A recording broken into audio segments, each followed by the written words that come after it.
নেতাকর্মীরাই আজকে আবার সেই তার প্রিয় নেত্রীকে এখানে এক নজর দেখার জন্য এসেছেন, এক নজর ভালোবাসা জানান দেওয়ার জন্য এসেছেন এবং আগামী সামনের যে নির্বাচন হবে সেই নির্বাচনে বিএনপি যাতে নিরঙ্কুশ বিজয় অর্জন করে তার একটি জনসমর্থনের জানান কিন্তু দেখা যাচ্ছে এই তার স্বাগত জানানোর মধ্য থেকে। এবং আমরা দেখতে পাচ্ছি যে এখন এই মুহূর্তে বিমানবন্দর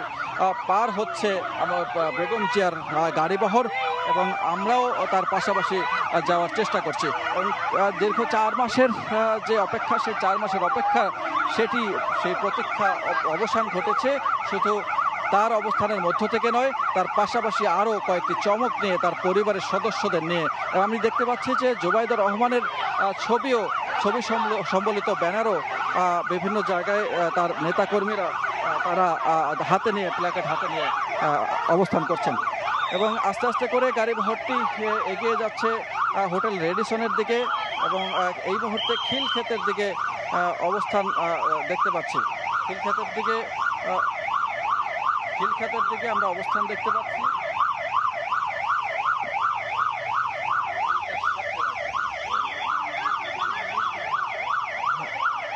এবং বিপুল সংখ্যক নেতাকর্মীদের হাতে বাংলাদেশের জাতীয় পতাকা এবং দলীয় পতাকাই বেশি শোভা পাচ্ছে এবং কাকফাটা এই রোদে সবার মাথার উপরে সূর্য টকবক করছে এবং বেগম জিয়ার ভালোবাসার মনে হচ্ছে যে স্ফুলিঙ্গ হয়ে টকবক করে ফুটছে এবং তাদের সেই সাহসী নেতাকর্মীরা তারাও জানান দিচ্ছে তাদের অবস্থান এবং আগামীর দিনে তার দলের যে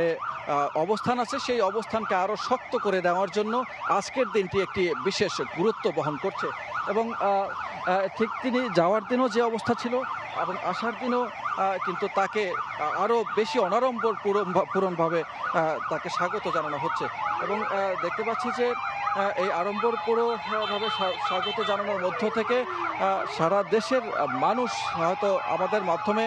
দেখতে পাচ্ছেন যে এই মুহূর্তে এখানকার। আবারও একটু জানিয়ে রাখতে চাই যে বেগম জিয়া তার বিরুদ্ধে যে দীর্ঘ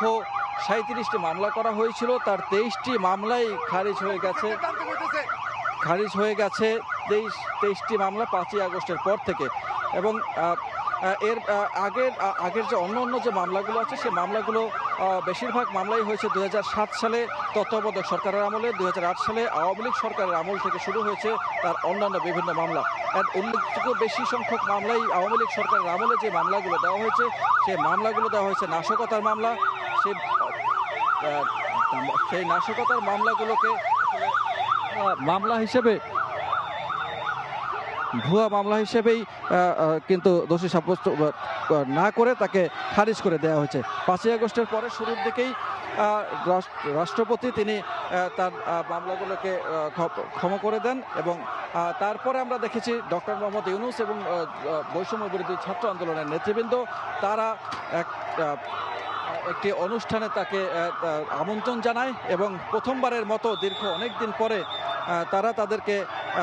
আমন্ত্রণ জানানোর মধ্য থেকে তিনি একটি অনুষ্ঠানে উপস্থিত হন এবং সশরীরে উপস্থিত হওয়ার মধ্য থেকে